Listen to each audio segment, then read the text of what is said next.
أنا كسر دوي قوي ويل Somali أو أرنتا كجوابي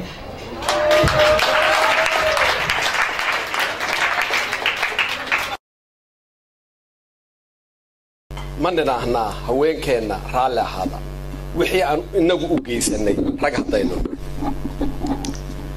sababtii igu kaliftay baan jeclaan lahaa inaan wax yar ka hormariyo laakiin waxaan ka cabsanayaa inaan waqtigeyda ka qaado marka gabaygu ma bilaabi doonaa wuxuu yiri ra'yi gabay baryahan waanigan tirin rashiidow raasamaalka raandhiiska ereyadii laha reebay oo nacay raasamaal haduu leeyahay iyo ribix wax gooyinaya mansab la isku raaco iyo hadii raaxa laga dheefi nimankii murtida ruugi jiray baaraaye heli lahaaya waxa maanta igu soo riday ee soo rogaal celiyay cadaaladan la kala reebayeen dumar u roonaanin ee raali galiniya sadburis inaan rag uun siisay dulmiga ragaadshay ee hablaha raadka ku asteeyay haweenkina laga reebay baan raali galin siin marka anugu waxaan ku hadlayaa magacii rag oo dhan afarta war lama raamsado ee ruuga mawaasay raage iyo qamaan iyo sidii roob lama u sheegay raamaale aar iyo sidii goosha ma u reebay ma u raxleeyay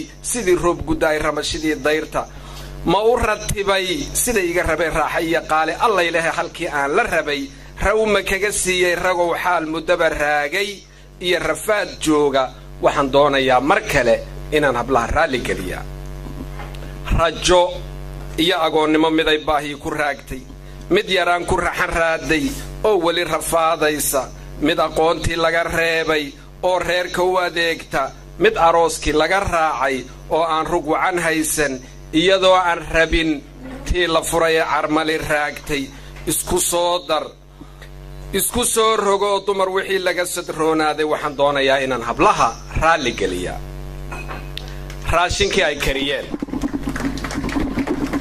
raashinkii ay kariyeen waxay raran gubyoodaanba ka soo roga ragga inaga darane raarta wada geeya lafihii kuwii ruugay ee aan waxbaba reebin raggii gaajada idinku riday hablow raali ka ahaada xaadsan baa rugtii laga baxshay oo raaskii laga saaray raalliya haweenbay ahayd dhaqasho reeraade run ay sheegtay baa lagu nacay oo rubadda loo gooyay dalqadiina loo raacshay oo maalkii laga reebtay raxma wuxuu rashiidkii ku dilay raashin yara daahay 6 daood ruqyo oo dhashay baa raaskii laga saaray riyada cawa soo weerartay baa raaxa lagu waayay ra'yigayga aan dhiibto bay ina rashiid eeday idinku raaska jooga oo hablow raashinkun kariya aqoontana ka reebnaada oo reerka u adeega ra'yiga kuwii keenayo mar uun raali galin dhiiba rafiiqaad lahayd ee yaraan caashaq kugu raacshay ee reer inaad wada dhistaan raali ku ahaada adigoo run wada oo facaa dooni inaad raacdo oday reero hore soo dhistay oo wada ribiishoobay rubad kii ku dhaafsaday ee duqaa raaska kuu geliyay rabbi weynaha la cuskadaa rafaadkuu ku baday aabbaha raalli noqobaayo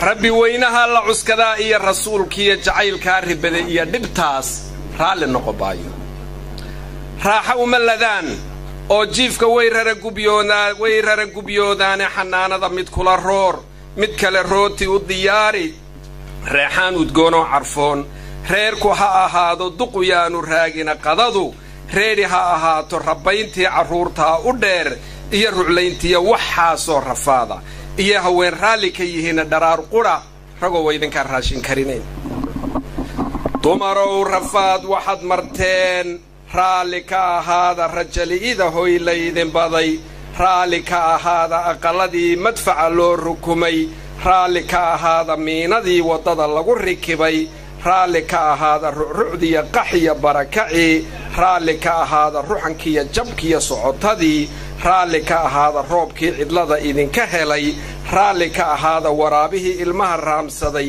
ee ruuga hilibkooda raasli'ida hoylaydin baday raalli ka ahaada raggii aad jeclaydeen raggii gooyey rubadooda ee reer la'aanta idinku ridayna haweenow raalli ka ahaada asaydaa kuwii idinku raray raalli ka ahaada wax kasta oo rafaada oo rag dhigay haweenow raalli ka ahaada rabbiga weyn ee raxmaanka dartii raalli ku ahaada raxmaddaa fogaatay ee dhulkeennii roobba laga waayay abaaraha rag baa sababay oo riiqay aadmiga ee raayada adduun nolosha waa uu raasamaal adag ee raaya intay ani la wada roorayaan keligayaan reeyo ama reerka iyagu reerka kale ribix ha dheeraado oo raaska iyagu raaska kale rubuc ha dheeraado dhalanteed ruwaayada intii laysku raacayo ra'yigaasina waa midaan weligii aan run noqonaynin rabbigeen ha dhaafee abaal raaga dumar baale raaxada adduun ramashi iyo raysba dumar baale nolol lagu riyoodiyo wanaag runa haween baale raas lagu nagaadiyo rug wacan raaxa dumar baale aqal raas dugsoon oo rasmi ah raaya dumar baale aroos loo raxleeyiyo ciyaar waaya lagu raago rajadeenna oo idili waa raalliya haweene haddaanay raaska noo joogin dumar haddaanay reerka noo joogin dumar raaska iyo qoyska rafaad kama baxneen gaajo iyo rafaad kama baxneen iyo dhib iyo gaajo raxanraad runtii gabaygaasi waa mid aan u hadyadeeyey hooyada Soomaaliyeed meel ay joogto aniga oo ku hadlaya magaca ragga oo dhan way fiicnaan lahayd inaan wax yar sharaxo laakiin haddii la ii ogolaado waan ka hadli doonaa haddii kalena aad baad u mahadsantiin intaad dhegeysan leeyahay horta abwaan Yusuf baan jawaab hayaa waa ninkii hadda ma sha Allah waxaan miskayga iyo dumarka dhan kolley wadala qabtaan raalli waan nahay we accept your apology marka kolley hadal lama saarnaadee I'm gonna speak in Somali and English simultaneously. Ereyga simultaneously dictionary-ga haddii laga fiiriyo waa isku mar hal mar. Horta ani qiil baan leeyahay waxaan qiil u leeyahay Canada anoo 3 sano jira baan imid marka wax alla waxaan maanta ku hadlo waa layga ogolaanayaa advocacy exam waliga aanaysan maadaamo aan simultaneously isku dayayo inaan labada luqadood hal mar ku hadlo isku mar aan isku dayo inaan xiriiriyo tixgeliyo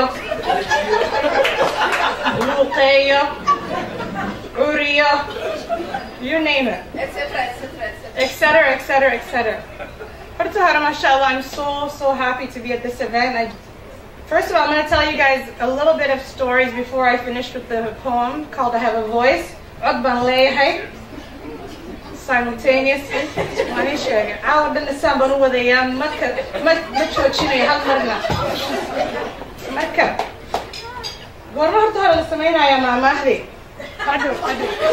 Miss Kayada. والله حناقصين يا قبلها وحنكوها بوسوقة مادام ما هذا النسيسين ومذا لود القادم كنا لكن مو القادم إن هذا حد الرالي حد بالنقلنية هداية ما نهينا أبوان يوسف باندي لكن نينك ما هذا أنا نكنا لسيا قري جوجل بانو ديجانينا ما حبر بهي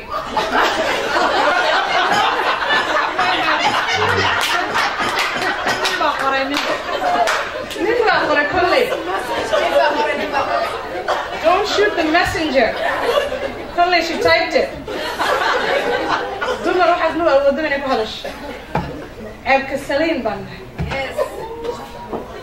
It means we have no ab. I know it's a big word. مركب.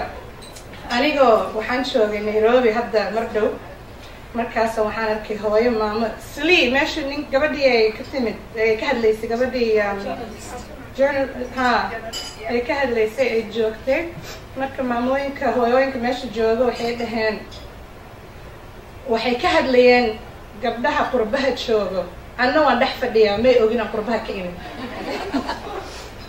مركاسة وحي نجا أن سنين بنلياوي waxay dhahaan inaan nahay waxay noo haystaan dad aad iyo aad u liito inaan nahay annaka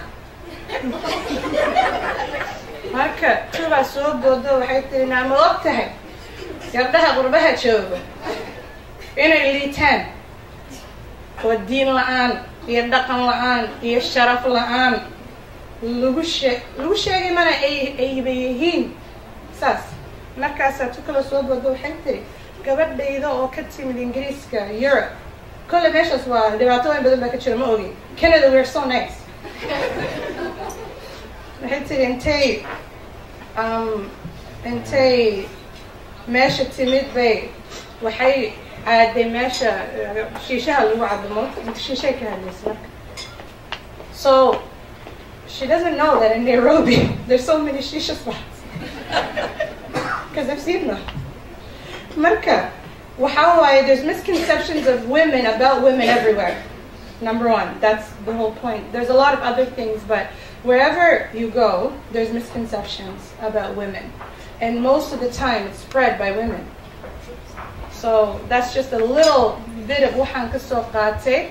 So all of this blaming men and blaming this, and most of it is spread by our own tongue, actually.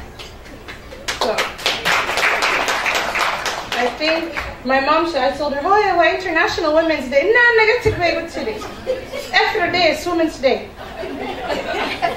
When I told her when I was young, oh yeah, Happy Mother's Day. No, negative. Every day is Mother's Day. She literally talks like that. That's where I perfected the accent from. Marka, every day is Women's Day. Yes. You know? Mashallah. Every day is International Women's Day, as we are an international type of women, you know, simultaneously, domestic and international. Marka, mashallah, I've been working with the Somali community for some years now. I don't know how long because I don't want to act like I'm old.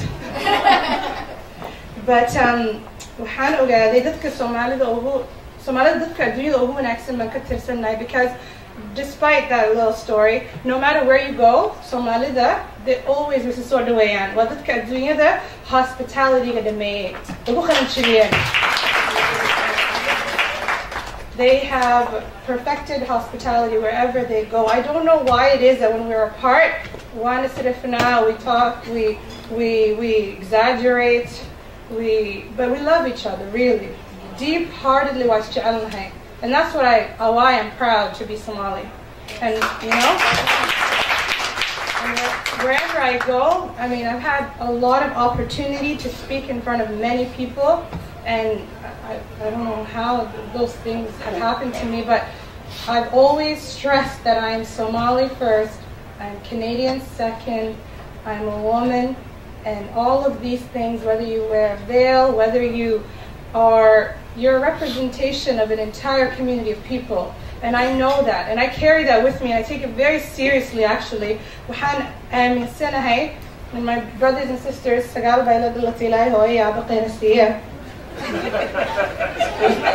was not easy. My brothers and sisters are like, why are you always talking? Why are you always... You're embarrassing us, because most of them, some of them are nervous, some half and half actually. One of them sitting right there, she's probably nervous for me right now. But I noticed that sometimes you have to be a voice for people, and that's what advocacy is about. Advocacy is about speaking for people who cannot speak for themselves for whatever reason. Whether it's إلهي ودتك وكلا دليا إنه هذلك some people might have the thoughts but don't have the ability to communicate it. There's some people out of disability, out of mental health, that cannot stand up or say what it is that they want to say. Marka, that's where my poem, but before I do my poem, as Heather said, I'm an entertainer, so I want to rap for you guys. There's a play that I wrote called An Immigrant's Tale, and in one of the scenes, I play a character named How Haji, by the way. She's a 50-year-old Somali woman, and I know it doesn't look like I can pull it off, but really I can't. because wahoyade. It's not an alter ego. But there's a scene where she's talking to her daughter, and this is very critical, because what I mean is, even though you do your best as a mom to be aware of what's going on, you barely scratch the surface. So her daughter was going through some issues with males and high school peer pressure and all of these things, and this mother was an advocate in the sense of how Haji, she's always saying it's not easy. It really isn't, but the thing is, she's trying to get to her daughter's problems, or try to figure out what's wrong with her daughter, because she realized that there's something going on. So I'm just going to do a scene from that play. I'm not crazy. I'm going to try to play both roles. But Gavideva, she comes up to her and she says, how Haji says, Hoya, what's wrong with you lately? You're very sad. You know, what's the problem here? And you guys can laugh, it's okay. But she says, and then her daughter's like, Hoya, nothing's wrong with me. I'm fine. There's nothing wrong with me.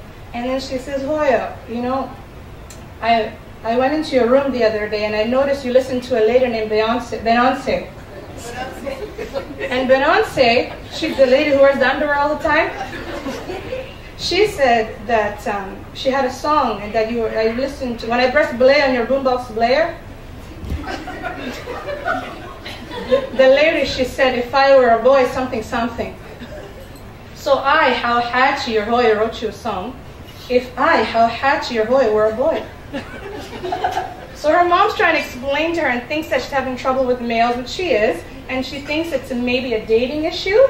And she's like, oh, I'm going to show her that I'm hip and cool and tell her that I understand that it could be about a boy. But her mom, because she's a cultured woman, goes to the whole, you know, if you want a guy, he has to do it the proper way. So she writes a song based on that. But her daughter is having deep-rooted issues with her male counterparts at school. So her mom says, Haji says, if I were a boy, I would ask for your hand before I tried the hanky-panky or anything like this one. Yes, yes, I really would.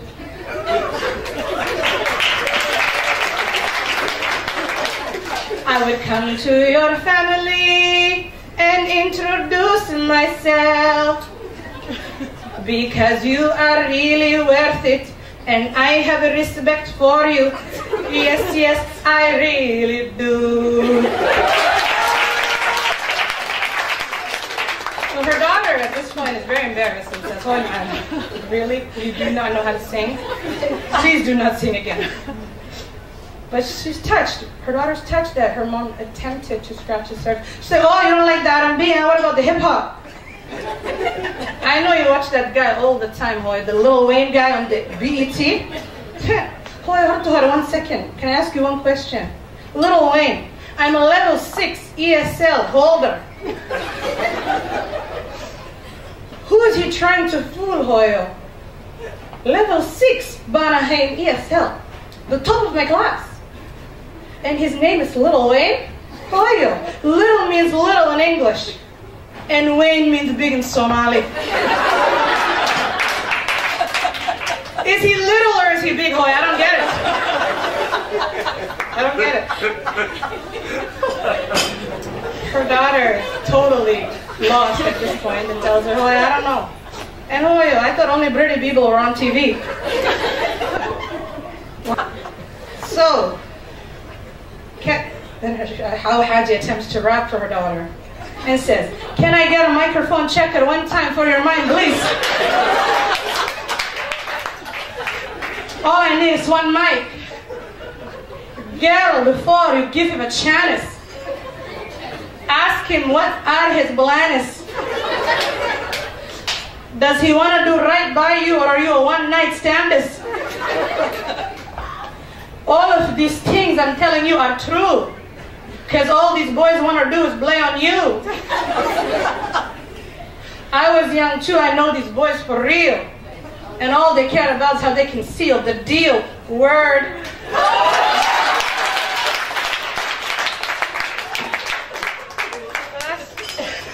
So that's just a little scene from the play, because I wanted to position.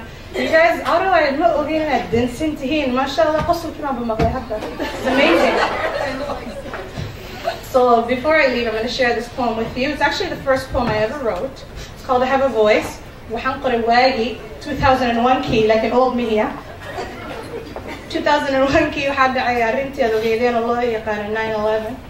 Gabdhihii dumarkii muslimiinta ahaa, the Muslim women in America, all this stereotypical bashing, discrimination started to occur, and that's when I was starting to become more comfortable speaking in front of people. So I decided to write a poem about, and basically the women who wear the burqa, veilka, was even targeted more because they were seen as oppressed, depressed, and they thought, some people thought they were liberating them by expressing these opinions and what's so on and so forth.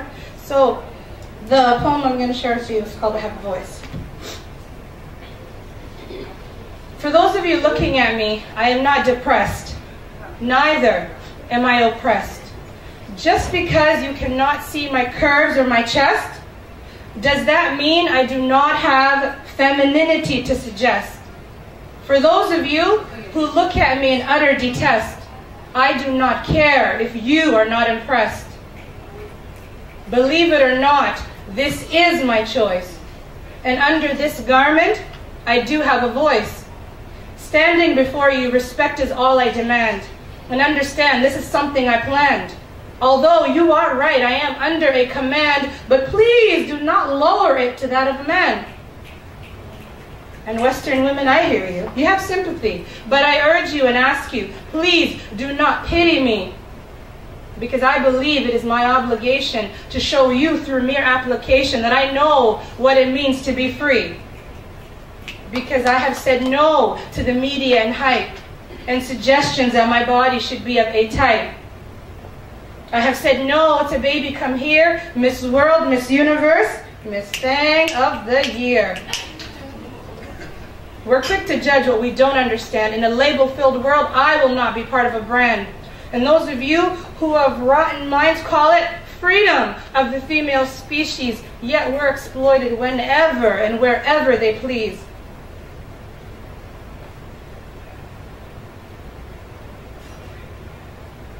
So next time you see me on the street or on the bus, don't be afraid to ask any questions to the woman you assume to be behind this black mask. Miseducation is not needed in mankind. Let's get rid of it and choose to live in sight than rather be blind. And remember, like I said, believe it or not, this is my choice. And under this garment, I do have a voice.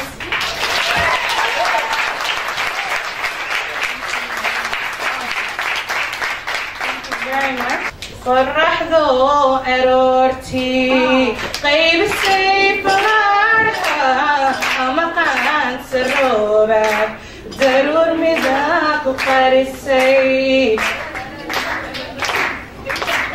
قيمة هذه لذي قف مظلمة أمانه قلد لهم هسه وقريش ذي هوين كاي نفتاد القنع السيبة كوق الشوع ذيو وناق كوق ريسي قبري قهرتي دمرو برن آذو قبو إيو قادر كان هنقيو هدان قرور تيدون قطون شور كيدا روح عن إذن قياسو كل قير دقايا كما قاد ننده سيدا الروب قيوضو سحن صح قبولك بدلاتين نقادي نفتاد قرن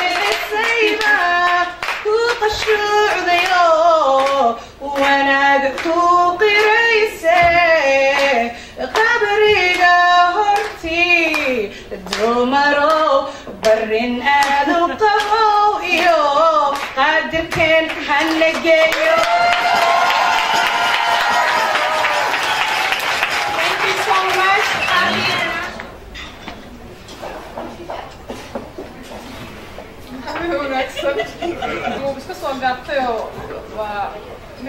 waa run oo waa gabayaagina waa ka aqbalnay ragga waa ka aqbalnay dhammaan rag oo dhan presentationkaygana uu soo summarize gareeyay oo gabdhahayga waxaa ay dhahay I want to do a presentation but I don't want to write a PhD language inaan ku qoro help me inaan capture gareeyo dhalinyarada imaanaysa bas dhalinyaro badan baa imaanaysa so okay so basically before we talk about the presentation is written in Somali so I can speak in English I think and maadaama ay siyaasadda laga hadlay first if you want to understand where we're going we have to understand where we came from and everybody mentioned tonight about the situation of not Somali women but women in general and this is it represents basically it shows how many layers of challenges that women face the fact that they are or they face so much injustice their work is overloaded now they're not only mothers but they work and they work for communities as well they're in the mostly they're around the poverty line and if we take Somali condition we know it's we're dealing with conflict, rape, refugee, and almost like pure poverty.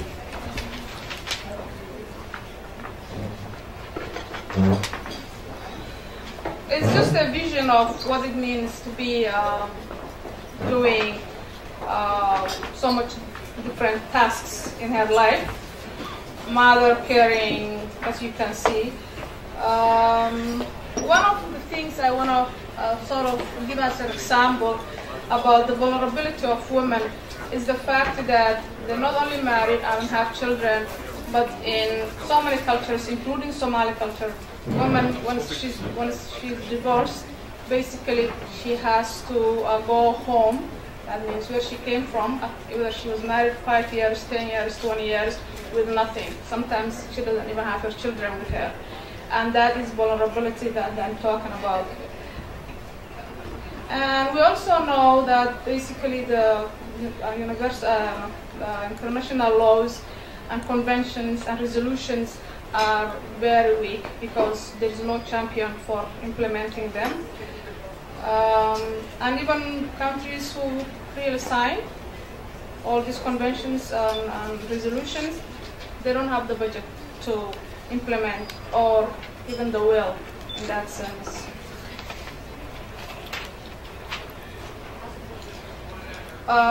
This picture was my favorite one.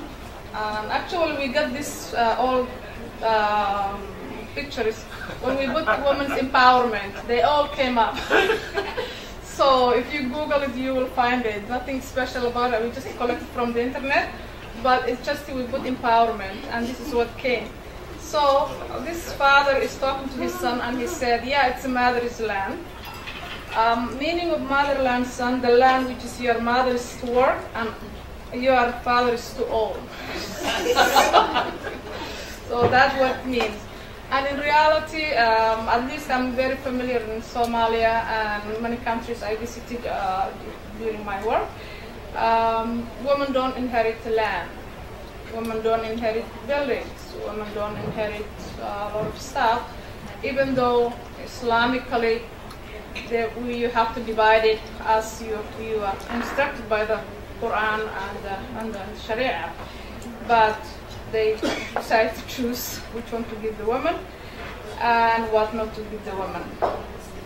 Another thing that when I've been doing some research I came across was the fact that some men with good intention sort of make decisions of when women can work and what type of work they can do.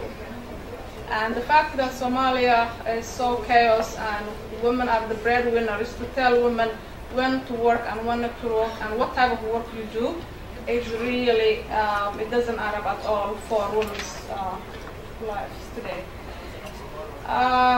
Okay, this is also my favorite one because we always blame men, but also women are their own critic. They critique the main critique of their own lives. This woman says, everything covered but her eyes. What a cruel male-dominated culture. And this is the left side, woman on the left side. And the woman with Burda said, nothing covered but her eyes. What a cruel male-dominated culture. Well, exactly. So if we want to make change, then we have to start within, or women in general, basically. So the men are off the hook at this moment. But the fact is, both women are dominated by the culture of men. So, so you are not out yet. Another thing is that women are powerful, as we have seen, and there was few videos that I really want to share tonight, but it's getting late, so I'm not going to do that. But at least we're not aware of the influence, the power that we carry and we have, and that we can make changes if we want to, but we need to find that niche, how and what.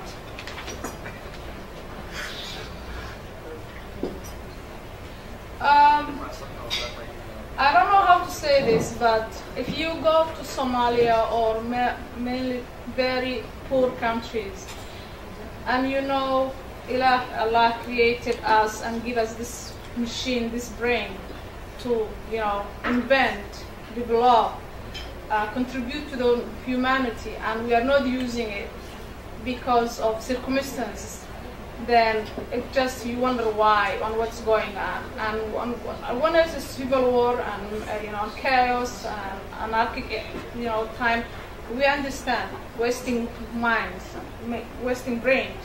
But when life is okay and people can have that, you know, like opportunity to invent, and we don't give them. So we have so many youth, unemployed youth around. We have like people who are denying youth, women to get education, to use their brain, to work. The only thing they want is just people who are lame, basically. We also like, yeah, there was statistics there, and it surprised me actually. It just came, I think, last month, and it says 40 billion hours. Women in sub-Saharan Africa spend 40 billion hours to fetch water. 40 billion hours, which is equivalent to the whole workforce of France for a year. 40 billion saacadood baan biyo dhaamin ku maqannahay, while France shaqaalaheeda ay waqti geliyaan inay wadankooda ku dhisaan, annagana biyo dhaamis kaliya ku maqan. So it's embarrassing actually, and it's asked the question, there's the question why. We also know that poverty and ignorance are walaalo. They are like enforce each other, basically. We said, wow, walaalo, and they are ready to, you know, dabargo'a bini aadamka, like jaahilnimo iyo faqri. Haddaa heshid, isku heshid, hadda ayagana waxay saaxiibkiin adi inay ku erigtiraan, and we have both in the wadankeena. Adduunka wuxuu sameeyey waxa la dhaho UN Millennium Development Goal in horumar loo sameeyo 7 areas oo mataqaana bini aadamka lagu horumarinayo. 15 sanana waa la qabsaday. 15 sanana waa la qabsaday in la gaaro. 15kii sano 2015ka ayaa, you know, people have to reach the goal of the Millennium Goal end 2015, and countries have been approaching, you know, investing to reach that goal and meet that goal, but Somalia is not in anywhere. So we have so much work to do.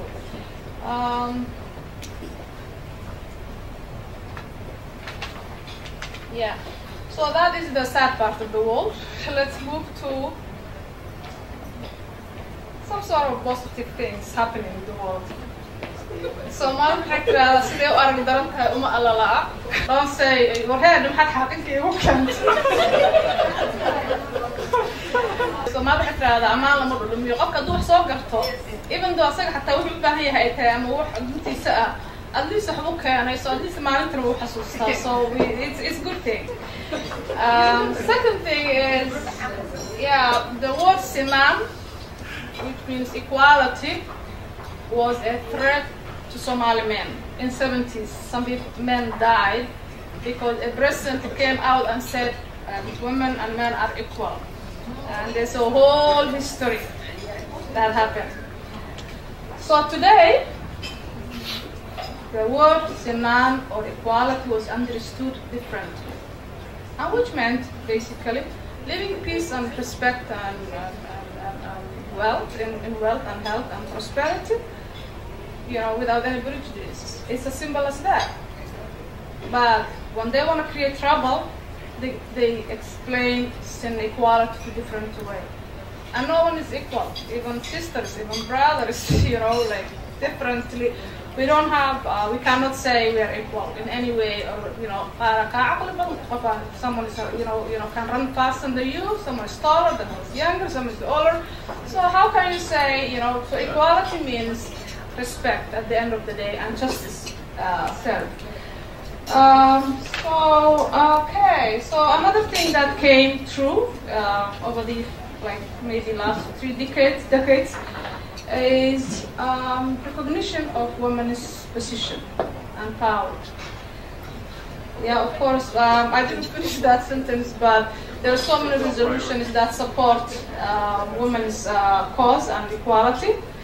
And men are, there's some still skepticism. It's like this guy says, you mom, your case is still a top priority. And you can see the list, how top it goes, In other words, at least you make to the list, right? There was a time that no one was serving you, and now you're on the top of the list. And we have actually, I was happy yesterday at work when I learned that, and you have to Google it and really read this, but in Libya, it's the first country, I think they meant Muslim country probably, who have adopted a ministerial decree of law against women, violence against women yesterday. And it's a ministerial decree, and it the whole document is in the internet now, and everybody is really praising because of that. It's the first time. I think so many countries they signed, but they never have a ministerial decree. It means responsible ministries to implement this law. Any rape, any violence against women will be punished without any kindness. Yeah. dhinaceena Soomaaliyana Somaliland baarlamaankeeda waxaa hor yaalla iyadana sidoo kaleeto sharci in haweenka loo sameeyo quota si loo gaaro equality-ga aan raadinayno ama isku-filaanshaha raadinayno. Horumar wadan la tartamida dadka kaa horeeya. When you want to compete, who do you compete with? Someone weaker than you? Someone have less than you? Someone what? I just took this picture. I won't get into that, but he says, I have decided to let women vote. That was spring. In 4 years, only in local elections you can vote, and you cannot drive there. So it's like one step forward, 2 steps backward, basically. And it represents the reality of when it comes to women's empowerment and women's empowerment. It represents how often the implications of implementing this work.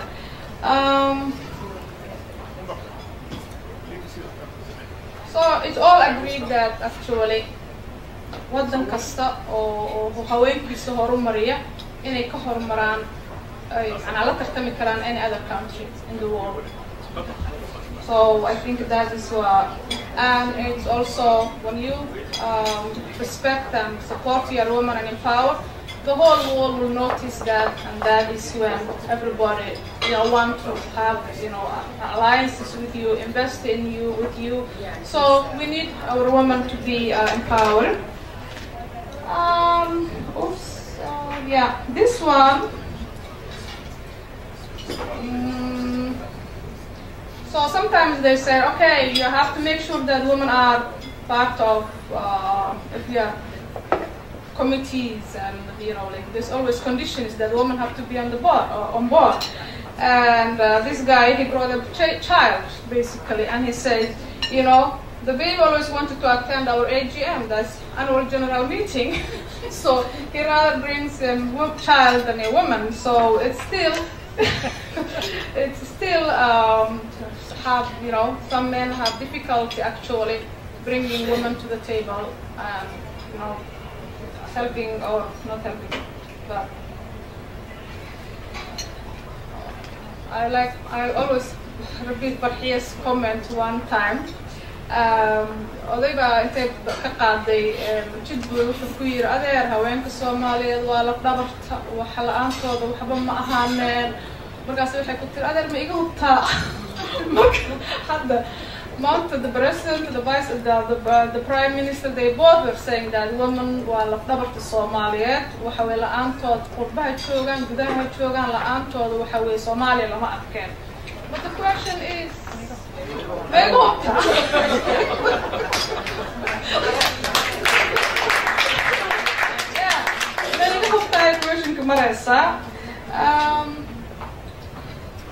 so I'm not gonna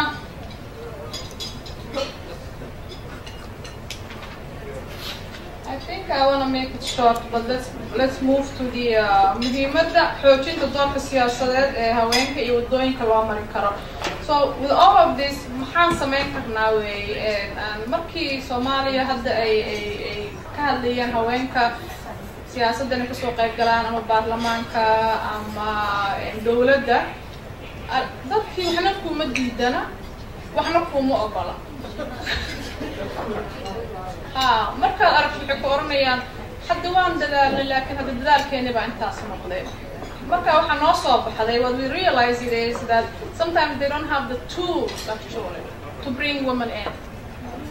They have the will, but they don't have the tools or they don't know how to bring women in. So there are a few things we thought that we can help them out with. dawladda inaan la qaybsano ama shicibka wixii soo haweenka wax taraya dadkii haweenka wax taraya.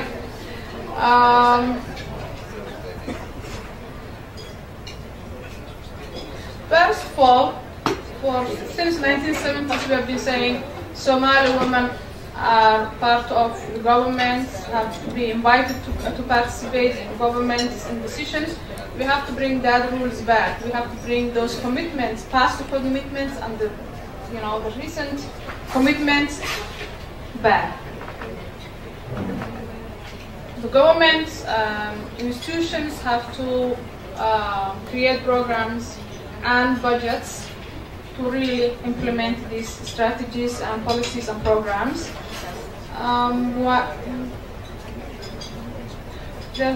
We have to create watchdogs or oversight committees who can really keep track on the progress. We have to encourage our young academicians to do research, investigate, and figure out what is going on, and disseminate and share with the rest of the community, and create database for women and their development and progress. Well, we have to start teaching our young children. We have to start from the base, in schools, in curriculums, about human rights, women's rights.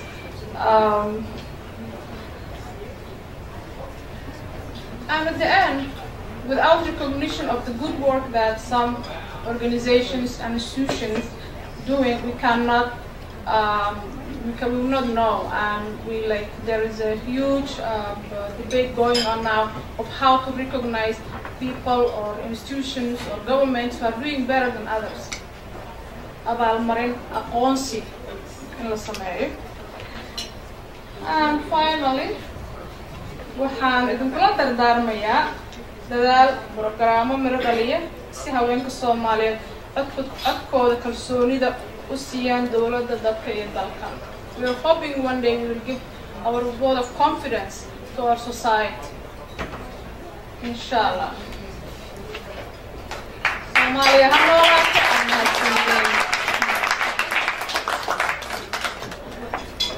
Assalamu alaikum. You know, with all the inspiration, my whole body is shaking, so you can forgive me. I want to say thank you for our beautiful sister to invite us here.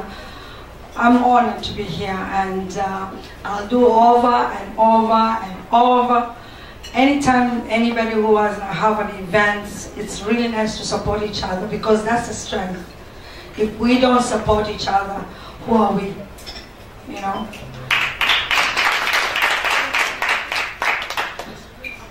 I'm here because my sister, Zara Tours, her name is Zainab. She inspired me. Ilana Harris told my mom when she passed away, God rest her soul. She's our mom, and she built a beautiful African safari climbing Kilimanjaro. We built an orphanage in Tanzania. So when we hear our sister Fozia, on our journalist from East Africa, you know, you guys are calling us Tijuru. So it's beautiful to see, you know, those talents. Talents are everywhere. Somali women, we are strong. It doesn't matter if we were born in different part of the world or not. We are strong. The blood is still running in our veins. So it is an inspiration. So it doesn't matter if we speak Somali or not. So I'm with you. You know, right? Even me, I say, oh, what my heart Santa had, right? So you see, at least we all have that energy. You know, it doesn't matter, but we can learn from each other. We can teach each other. I'm a self-employed, and I'm a mother of 3. My son is 22. My daughter, she's 20, and I'm 17 years old. My daughter, she's at McMaster University, so Toronto, we're here. And my son wants to be a nurse practitioner to go and help Somalia and United Nations to help the children. So we inspire our kids. So the more we do it, our children, they will be okay.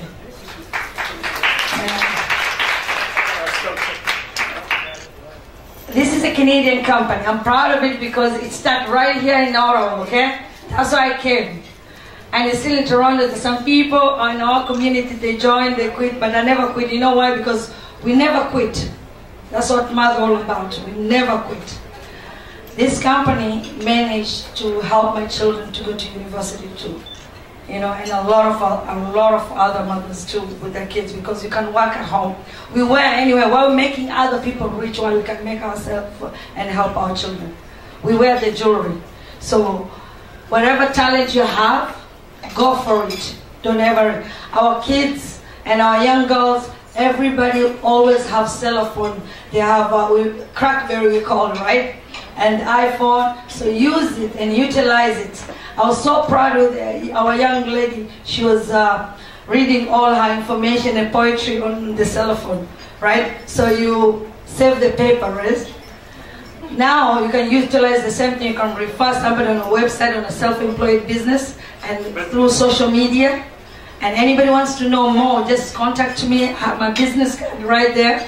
And my sister, we do the safari. Anybody wants to travel, we have our business card there. So everything. Because when you need to travel, what do you need? Accessory, right? Yes. And when you have accessory, what do you need? Travel. So you see, any business, you can just try to see it, how it links, how you're going to help each other, right? Refer each other, client, and build. Because there's women who sew clothes, right? What do you need? What do I have to buy from outsiders? We have talent, and we can do it. So you know what?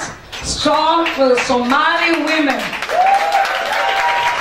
Thank you. Thank you, Mariam. Over there. Okay. Table 2. أنا بعلق. ولما ما عندنا واحد هاي اللي كان يسمعها. أمين إن الدبر كلها هم بهذا هذا معها بنا يا مبسوط. شرق اليوم نور ولقاء. كلمة دوا كلمة حمونا سنة. كانوا أمر الله دمرك. كسر حرق اليوم تا نكونك.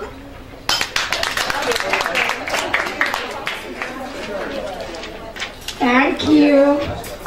Su'aashoodu waxay ahayd naag been baa lagu soo xerogeliyaa runna waa lagu dhaqaa. So iyaguna waxay yiraahdeen dumarka ku soo xerogeliya runna ku dhaqa runna kula dhaqma. rodam xal muuse naagi dhaxdeed baan maxay naagi dhalasho male dhaxdin bay leedahay anagu waxaan ku bedelnay dumarku waa udubka dhexaad ee adduunka. Yes. kulligiin waa maqashay Soomaali. السلام عليكم ورحمة الله وبركاته. أنا أقول لك مقعد قيسك ميسكيغا. ما مهلا هلا وحاول ناقي. ناقي. قوري. هكاية جرتو. أما. good. هكاية جرتو. مركز ميسكان قبل جوجو. عيل بيتردق ليه. marka anagu waxaan ku bedelnay idinkoo raalliya because raalliyaal baan nahay waxaa ugu bilaabaysa walaashay naciima sheego bay bedel dumar la'aan waa nolol la'aan dumar la'aan waa guri la'aan dumar la'aan waa dawlad la'aan total distraction. Thank you. Very amazing. oh because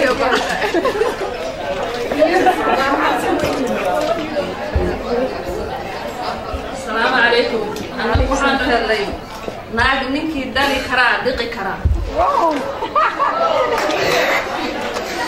taasoo ah odayaasha Soomaaliyeed intee lacag la yimaadaan dibadaha hablaha yaryar ee 16 jirka iyo 15 jirka ah odayaasha ay ku sasabi jireen marka la siiyo oo la oran jiray aabaha ninkii ku dhaqi karaa ku dhali karaa ninkii ku dhali karaa ku dhaqi karaa taasoo beena absolute annaguna waxaan ku bedelay dumarka waxa u wanaagsan in nin leeg in loo guuriyo oo ay isfahmi karaan oday ka weyn aan la siinin.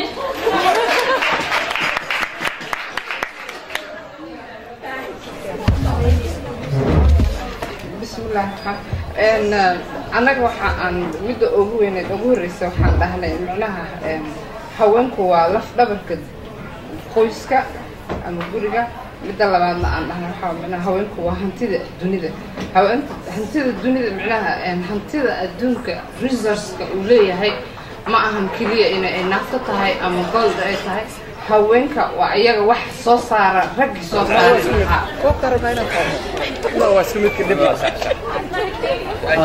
السلام عليكم ورحمة الله وبركاته. magacaygu waa cali cabsan waa sheegaya wixii uu haya horta aad iyo aad baan uga xumahay waxaanoo maahmaaho xun ma moodi jirin in raggu sameeyey markaa naga dhalaada inta haddaan ka gudbo annaga waxaanu nasiib u yeelanay maahmaaha xun mid ka mid a oo odhanaysa naago ka samir ama u samir waa dhiib weeye waa dareemi karaa laakiin rag badan oo rugcadayaal baa ila fadhiya aad baan u rogrognay nin walba waxbuu miiska keenay waa tartanay cumar ugaas baa ku guulaystay tii aanu isla garanay ila nin walba wixii oo dhan ma sheegi kareen waxaanu nidhi dumar waa dahab aan doqoni garan karin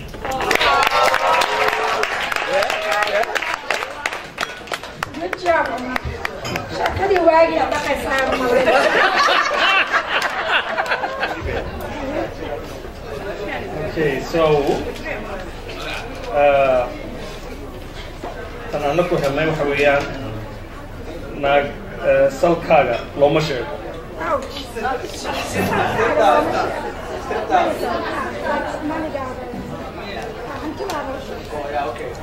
Okay, so that's one ka fikirnay wax badan, and finally we came with an alternative. Waxa weeye naag waa nolosha gurigaaga.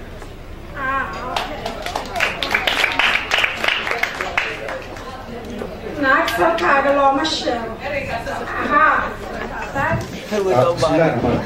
dhammaan waa idin salaamay annaga haddee mahmaadana la siiyey anigu maba sheegi karaba waayo de waxa lagu bilaabay hadal aan anigu jeclay in wax lagu bilaabo oo naagaha iyo carruurtaba sasabaa lagu wadaa marka wax bilaada loo qoro ma aha taafta raalli ka ahaada qofkii qore baana weydiinaynaa sababta oo qoray inuu naagaha yidhaahdo sababta anigu xaas baan leeyahay weligayna kuma oran waxa meeshaan ku qoran marka anagu markii aanu waxoogaa fakarnay oo dirirnay cabbaan waxaan ku bedelnay dumar ammaan iyo cadaalad baa lagula dhaqmaa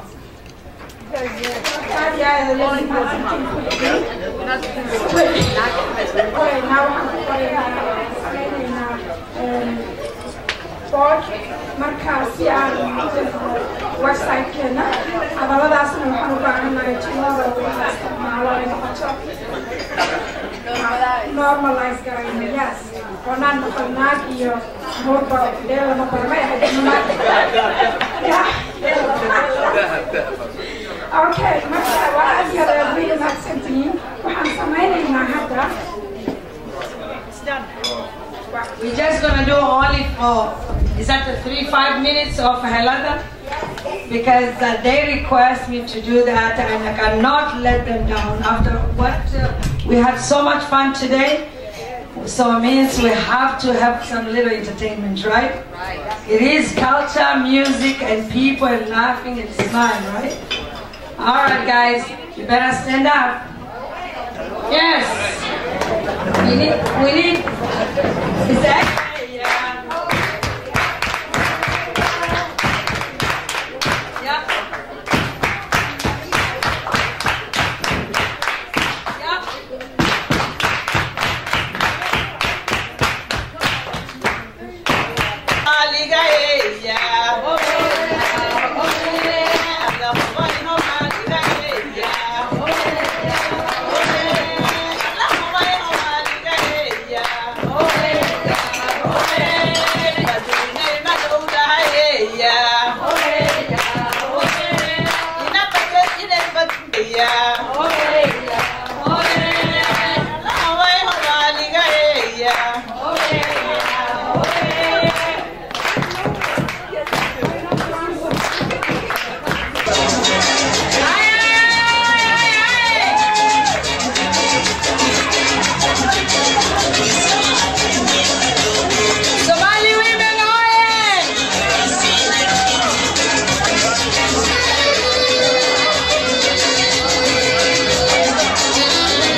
Adiga